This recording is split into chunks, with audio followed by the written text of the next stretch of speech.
Yo, yo, yo, yo, yo, what is going on, CoD Familia? It is your boy BN, aka Mr. Kingdom Builder, and today we are back in SS1-2 with a little skirmish here and an update with how things have been going in the second season here for SS1. We should say -1. And you're seeing God and TA having a little bit of a nice brawl here, and so thought, oop, dang it, I always want to try and get you guys hanging. I have to go in all the way, and I think it's 2, 3, 4.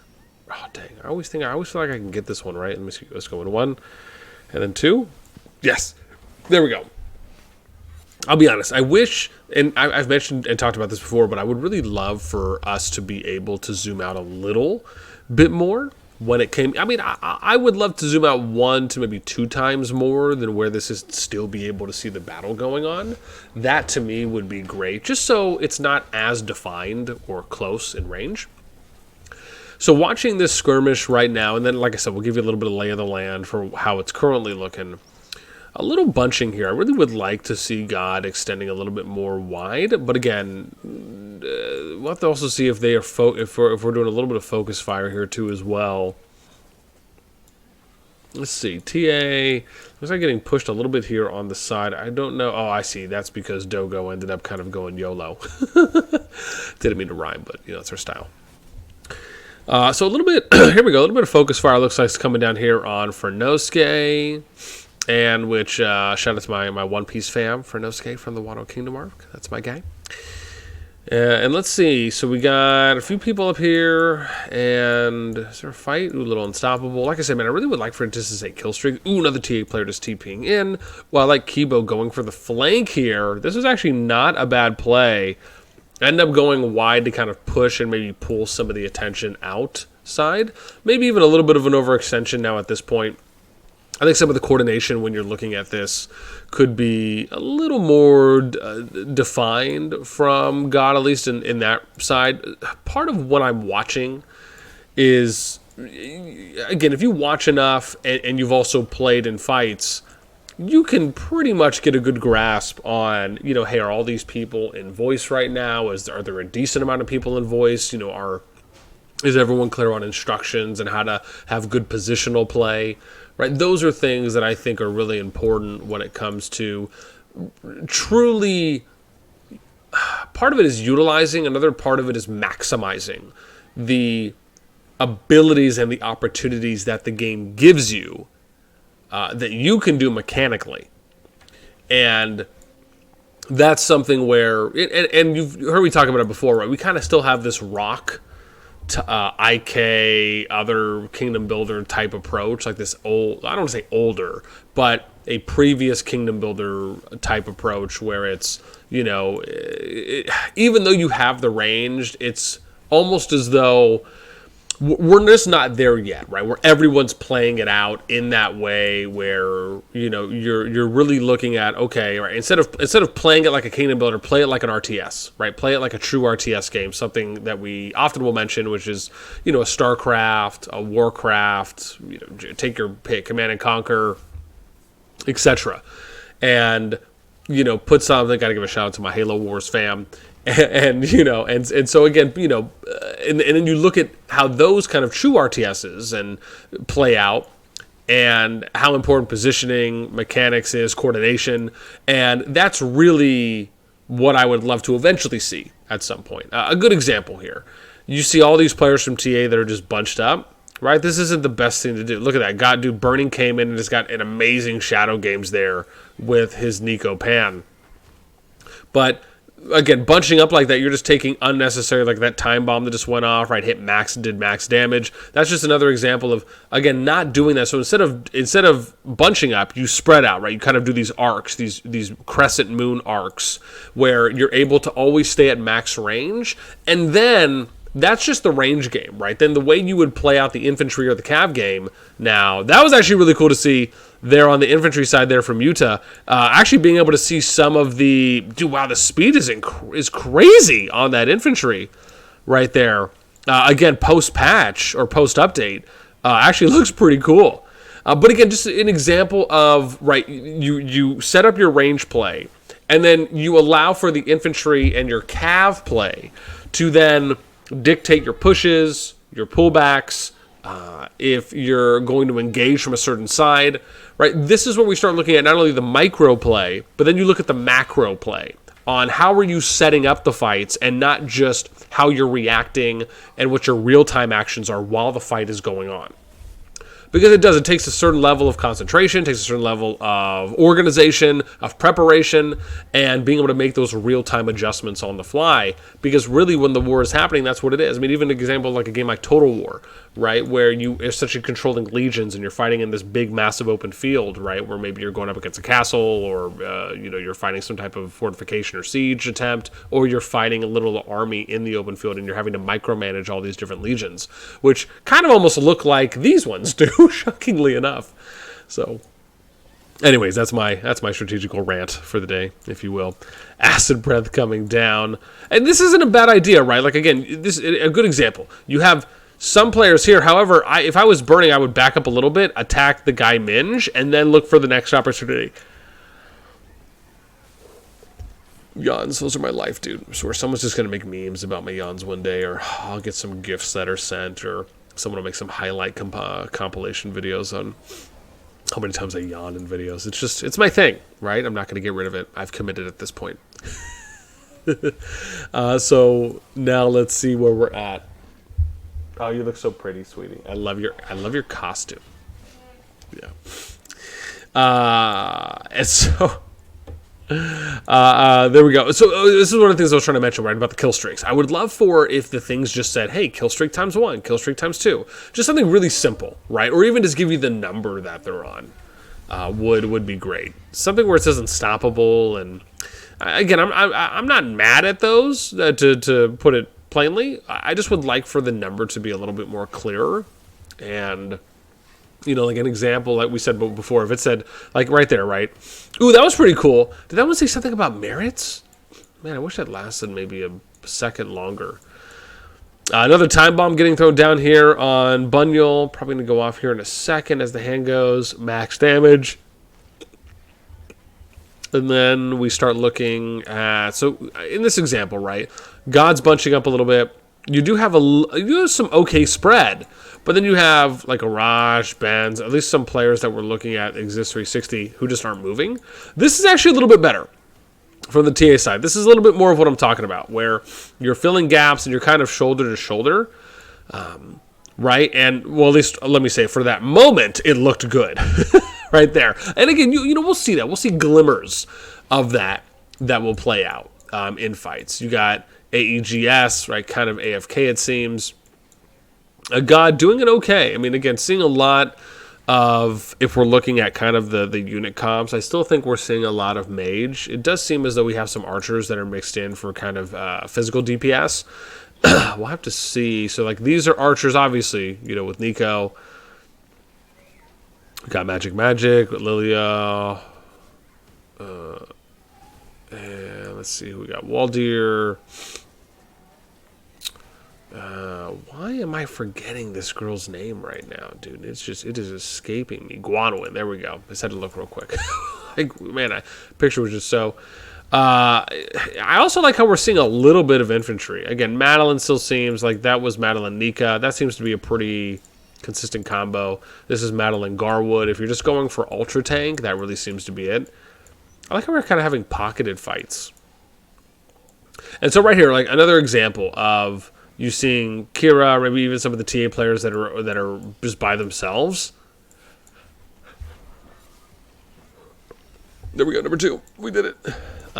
But, okay, so here's another one, right? So if Burning's going in, and you see Yuta going in, right, with their Madelines, this is where, as an example, if you're disrupting, the focus for the ranged players should be on hitting the ones that are farthest out, right? So if you're going in here as Burning is, right, you would focus on, right, I would even transition, right? Instead of going there, now go and attack Papa. Okay, cool. So they kind of did that right here. You saw that there was a little bit of a real-time adjustment, but then why are they leaving now? That's my thing. right? That to me isn't what I would argue to be, good coordination in that sense. You make the kill, then you make the real-time switch, and now you're reestablishing your line. And then from here, you should be focusing, whoever this person is, this copter guy, right? Or wherever that other TA guy was if he went back in. Otherwise, you push up, right? So you move up here, then you start focusing this player, right, that got hit. You start looking for the outliers, the ones who are overextended the most, so that way you can have the most amount of DPS being put onto an enemy unit, and you're kind of applying this this focus fire approach. Right now, sometimes in the big brawls, it might be a little more challenging and difficult to do that, but where this isn't a 50 on 50 or 100 on 100, it is a little bit easier to micro your attention. But one of the things I actually would really like for them to add in, and this, again, let me know what you guys think about this. I'd love for them to be able to add in a marker. So an example would be, I wish they added in a position within the alliance that you can get appointed to. Like, let's say you add another title in, and that title is like general. And it gives that player the opportunity to just set markers in real time. Right, so they can set markers. Also, they can ping. They can put like a target dot on a particular legion, and that could be the legion that you want everyone to focus. Right, as an example. Like I just think that's something that, from what we're seeing now, yes, obviously you can apply some markers right in real time to an extent, but not to the same level that you're able to do it where it's more like we're really operating in this kind of real-time war environment, and you're able to not only do something where I could, for example, click on this unit and then something would pop up. So again, if you're the person that has this general title, you can click on an enemy unit and then you would see some markers that would pop up above it as an example. Or you'd have like some type of pop-out window here, kind of something almost like a general toolkit. And it would have like an X on it, be like a red circle with an X, and you'd select it, and then you'd select the unit, and then that would be the unit that everyone on your alliance sees in real time that you can then focus. That, I think, is an opportunity that CoD has with not only being able to have these on-field structures that you can build, some of the markers that came from one of the previous updates that they increase the amount that you can have. So I think that to me seems like the next step. It's give alliances some tools that they can utilize in real time when a war is happening or when an open field fight specifically is happening. And that to me would actually be like one of the next level things. Now, some may say, okay, well, are we handicapping it too much? Are we trying to give them too many tools to, make it easier? However, given the fact that the majority of players are typically not going to get on voice, I think adding in more in-game tools and support options in order to enhance and to, I would argue, improve the quality of fights really could be something that the CoD team could expand on, and maybe even look into other ways. Maybe from me saying this, you're even thinking, man, well, now I actually have another idea, right? Kind of expanding on from what Boss said. I think these are things that I would really love to see, or at least looked at and potentially considered. I might have to do a write-up. We'll see. So sometimes these things just come to me in the moment while we're watching. And that spontaneity of it is one of the things I love. Dude, Junie's coming in hard right now with the Bakshi. I like this. I'm curious who he's running secondary. Here he's got a Lilia Veln. He's got a Nico. I have to see. So he's running Lilia Hosk. I can't see. And then Veln Waldir. Okay, interesting choice there on the mage. I have to assume. So he's running Nico Guanwin. Bakshi is probably Bakshi Emrys, I would assume. Which is so interesting, right? I would have still microed my range out a little bit farther, so they're just not taking so much unnecessary damage. And this is one of the things, right, from like this engagement here that I just saw from Junie, it almost seems as though he kind of just did a, hey, select all troops, and then moved everyone without microing the individual units themselves.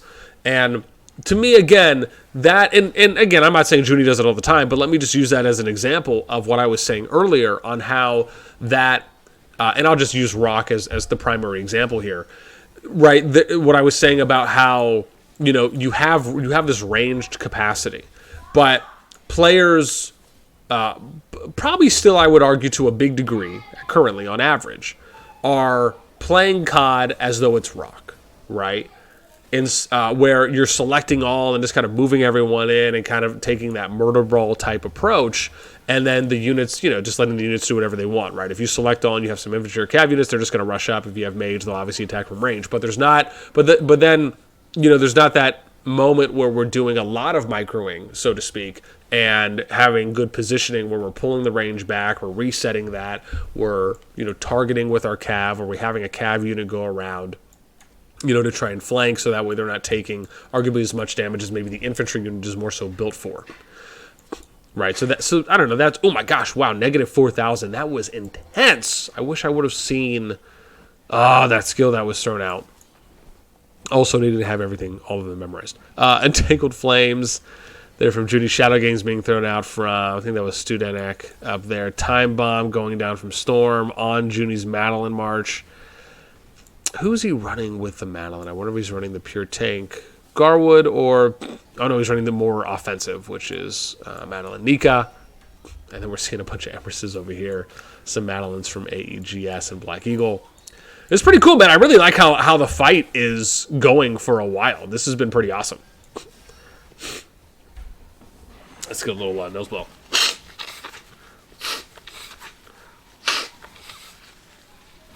All right. Excuse me. That is amazing. My nose smells so much better. Yes? It's about away. Okay, thank you, sweetie. I'll be right there. That's my notification that my little tiny one has awakened. All right, let's see. Is that another Shadow or Time Bomb? Oh, wow, Shadow and Time Bomb. Do another Shadow there from distance. And that's the thing for me. I really like how when some players will attempt, and this is actually, this is decent, right? Where you're seeing a little bit of a spread here from God, and then you're seeing a big kind of condensed ball here from TA. And then in this situation, right, kind of going for the ones that are sticking out the most. So again, if you're going to just attack burning, then again, right, reposition. Like for example, these ones who are already at max range attacking, let them.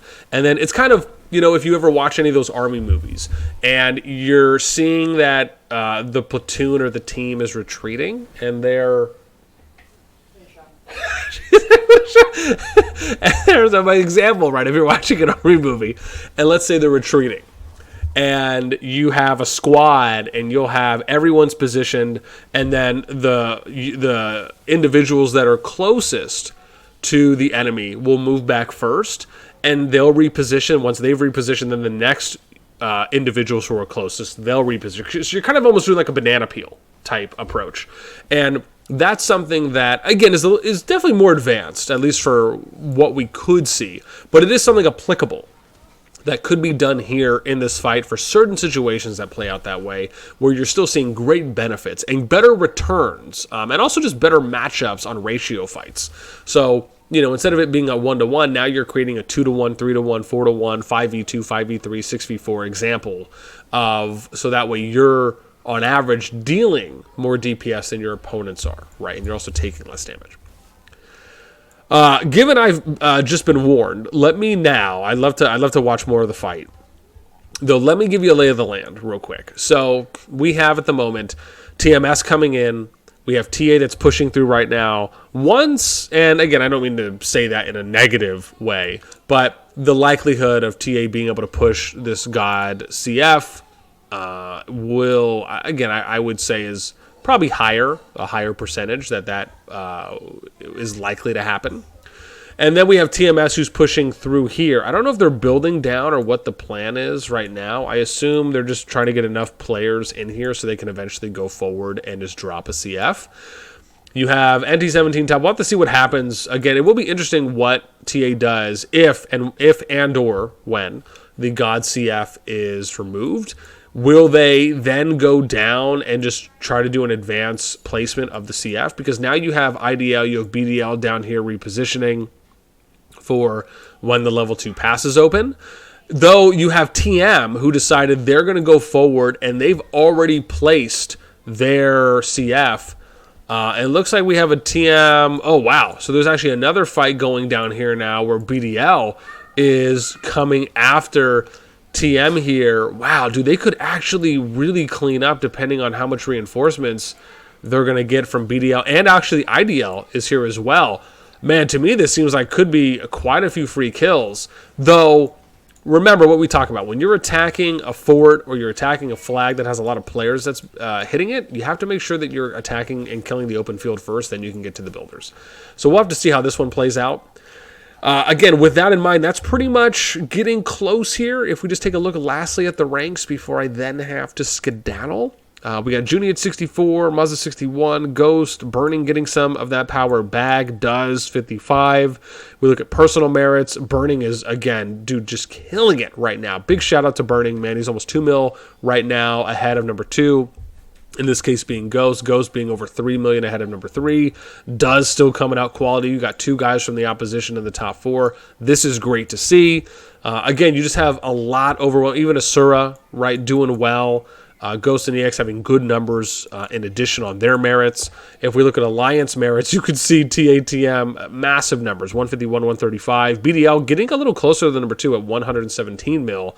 And then God getting close to that 100 mil as well on their merits. So, man, a lot of people are fighting. Let's look real quick just at, lastly, the number 200 bubble position for merits. You know, I like to look at this. Last time I think we saw was a little over 750, 775 I think it was. So look at this. Now number 200 almost at a mil merit points. So just to kind of show you how much fighting has been happening in SS1-2, it is a lot. And I'm happy to see, and again, I have to give a shout out, respectively, as my last part here, to God, to the SS Union, to BDL, NT45, etc. I mean, they have just been constantly putting up a fight, not backing down, continuing to battle in the open field. It has been a pleasure to watch, again, knowing that they're kind of in this David versus Goliath situation. I think some of the Union's things and feature adjustments played a factor into that, along with a few other things that I'll probably touch on for an end of season, or maybe when the peace finally comes around, or there's just a lull in fighting, and that's gonna be it. So gotta go feed my little one. And all right, that's gonna do it. Lastly, I just want to know, again, your thoughts. How have things been going if you're in the kingdom right now? Are for those that are fighting on one side or the other, or if you're on the SS God S5 S6 side, right? Are you happy to continue fighting? For those that are watching, do you like that there's still fighting and action going on now, even though it is an uphill battle for one side versus the other? How do you think things are going to play out? Do you think that TATM, TMS, etc., GRZ will basically just take over all the Zone 2 regions and kind of leave everyone to Zone 1? Let me know anything and everything in the comments down below. That is going to be it for me. As always, until next time, so I can keep my family intact and stay with my lady so she doesn't kick me out, I will catch y'all later.